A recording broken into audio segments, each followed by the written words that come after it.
What is going on, everybody? Welcome back to the channel. After Sound here, bringing you Splinterlands content every single day.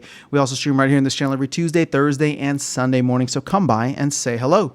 All right, guys, we got a couple of proposals, so the next couple of videos are going to be going into each of these.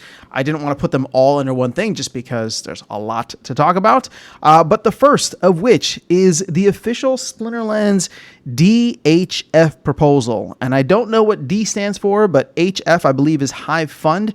This is from Matt, our fearless leader, trying to secure some funds from the Hive DAO and help, continue pushing the game forward. So I don't want to read this whole thing to you because it is quite long, and if anything, I think some of the responses here are even more interesting, but maybe we'll say that for a separate video. So I'm going to try and summarize for you as much as possible, but highlight all of the parts that I think are important. So just starting off here, this proposal and request is being written by Matt, co-founder and current president and CEO of Steam Monsters Corp., the company behind the game Splinterlands. For years, Splinterlands has prided itself on operating a profitable business and on being able to provide significant value back to the Hive community.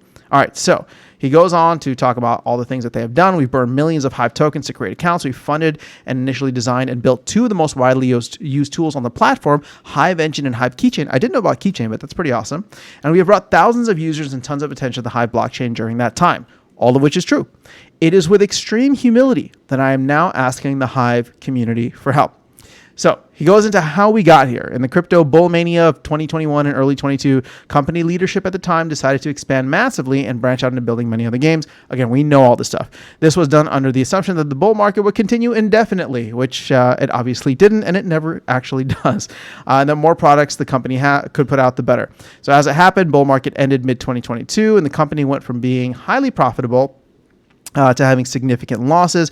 This was unfortunately allowed to continue for over a year until September 2023, when the company's board of directors voted for a change in leadership and strategy. That is when Matt came in to replace Agrod. At that time, the game platform project and all of the games other than Splinterlands were split out into the subsidiary company Invenium, which is being led by Aggie. And then Matt saying here, I became president and CEO of Steam Monsters with my sole focus on turning the Splinterlands game into a profitable and growing business. So raising capital. This is an interesting part here. So as part of the plan to turn the business around, we are going to need to raise capital. There are a number of options to raise capital for the business outside of the Hive ecosystem, and we are pursuing all of them regardless of whether or not this proposal is funded. But if the Hive community chooses to help fund Splinterlands, it will be an opportunity to ensure Splinterlands remains on the Hive blockchain and is not forced to move to another chain. Shots fired. I mean, Matt has always talked around that, or kind of dismissed it. This is that's as plain as it can be. All right, so it's important to understand that most outside source of capital that invest into crypto Web3 space are either directly or indirectly affiliated with other blockchain platforms. So in fact, most of the top blockchains have VC funds and or grant programs to encourage projects to build on their chain. Nearly every investor call I've been on for Splinterlands, and there have been many over the years, has had a lengthy discussion about why we use Hive instead of other more prominent chains with much larger ecosystems. Despite our best attempts to explain the benefits of Hive, investors are only interested if we move to their preferred chain. So Matt here says, I have no interest in moving the game to another chain, as I truly believe Hive is the best chain to support our mission. But if we're unable to raise capital we need from the DHF and or other investors who support us staying here, then it is possible we could be forced to do at some point in the future. We could be forced to do so, meaning we could leave, right?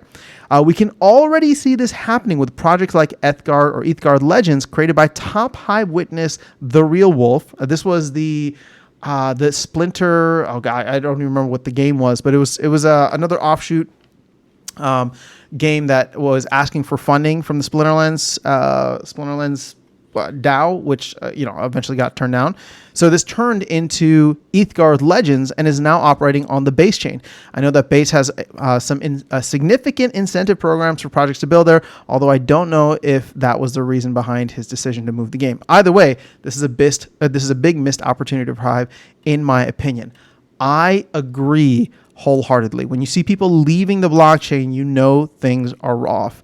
All right, so funding requests and use of funds. So all that said, I'm humbly requesting for the Hive community for 500,000 HBD, which in my opinion is not a lot. I was expecting a lot more.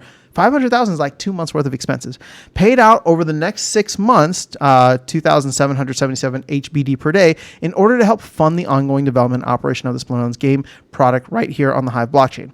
I have and will continue to do everything I can to keep overhead costs of running the business as low as possible. And to ensure that nearly all our funds go towards building the best product possible that brings the most amount of people to the Hive blockchain.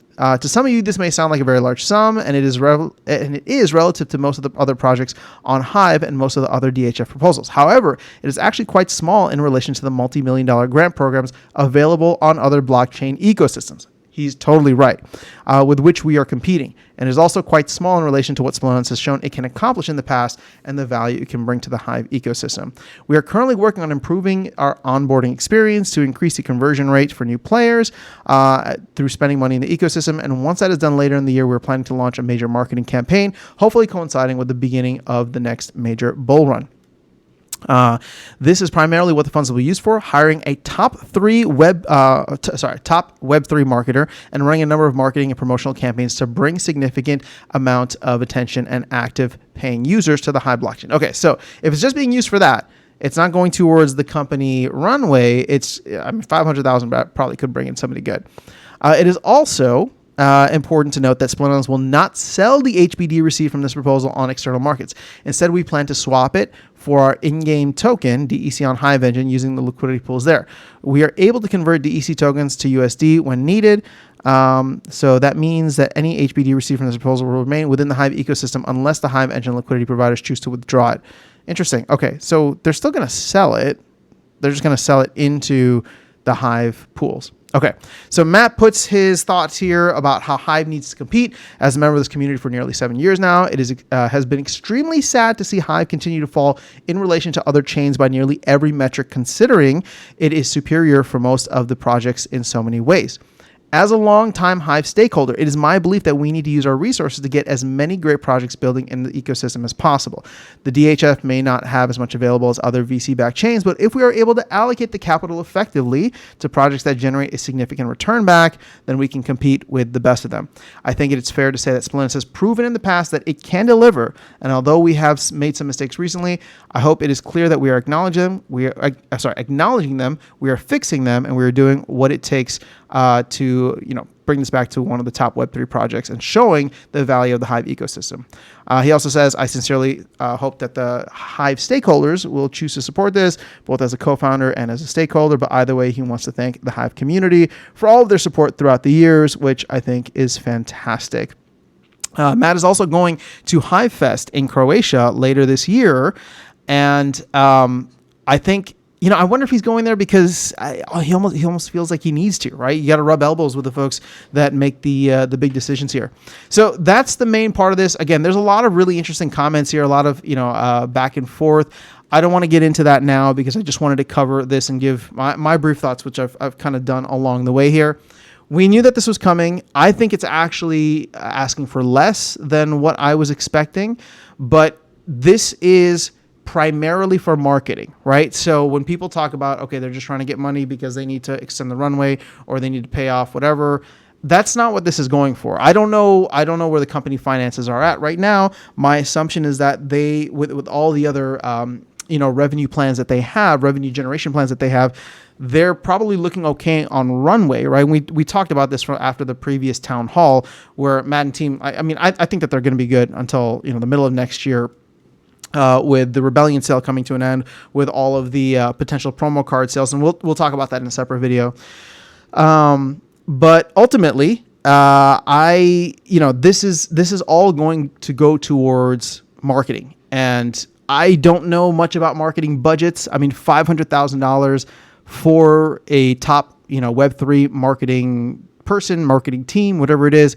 Again, I don't know if that's a lot or a little. I mean, $500,000 seems like a good chunk of change.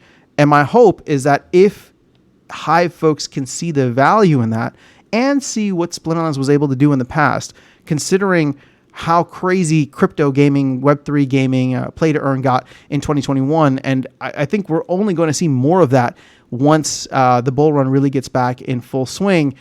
I really hope that they can see the value of that. So this is something that I will be voting for. There's instructions in the what's that called? There's instructions in the Discord. So if you go into the official announcements, I believe Clayboyne posted a way in which you can go and vote for this.